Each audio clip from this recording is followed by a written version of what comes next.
Hello everyone, मी विनया टेंबे बोलतेय आणि आज आपण 7 प्रोनाउन्स म्हणजे 7 सर्वनामांची 14 वाक्य करणार आहोत। 2 रचनेतली 2 प्रकारची वाक्य आपण बघणार आहोत। 7 मुख्य प्रोनाउन्सची 2 वेगळी रूपं घेऊन 2 वाक्य इंग्लिश मध्ये करणार आहोत।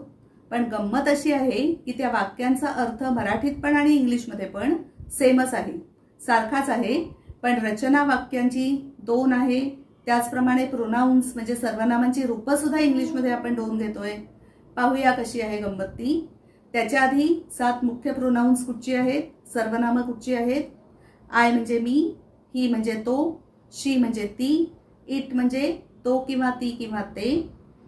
हे वाक्य हे जे आहे सर्वनाम इट हे मात्र एकवचनी सर्वनाम प्राण्यांना, पक्ष्यांना आणि वस्तूंना वापरलं जातं, माणसांना वापरलं जात नाही, पण तरीही अपवाद हे असतातच।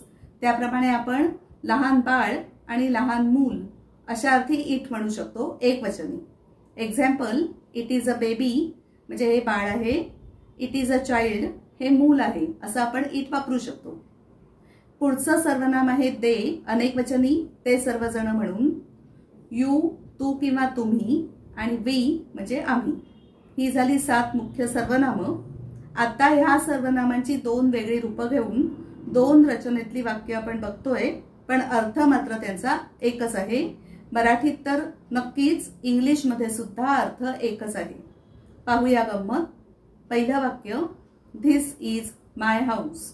धिस इज माय हाऊस हे माझं घर आहे।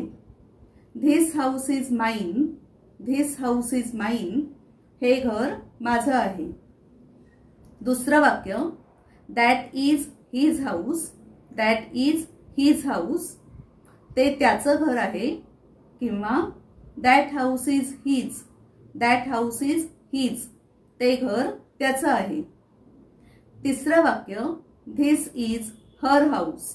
धिस इज हर हाऊस हे तिचं घर आहे, किंवा this house is hers. This house is hers हे घर तिचं आहे। चौथं वाक्य, that is its house. That is its house ते त्याचं घर आहे, किंवा that house is its. That house is its ते घर त्याचं आहे। पुढचं वाक्य, this is our house. This is our house हे आमचं घर आहे, किंवा this house is ours. This house is ours हे घर आमचं आहे। पुढचं वाक्य, that is their house. That is their house ते त्यांचं घर आहे, किंवा that house is theirs. That house is theirs ते घर त्यांचं आहे। पुढचं वाक्य, this is your house. This is your house हे तुझं घर किंवा तुमचं घर आहे, किंवा this house is yours. This house is yours हे घर तुझं किंवा तुमचं आहे। अशी ही गंमतशीर वाक्य। धिस एकवचनी हे म्हणजे जवळची वस्तू, दॅट सुद्धा एकवचनी ते म्हणजे लांबची वस्तू। अशा गमती जमती नक्की पाहत राहा, त्यासाठी माझे व्हिडिओज निश्चित पाहत राहा। आवडलं तर लाईक, शेअर, सबस्क्राईब करायला नक्की विसरू नका।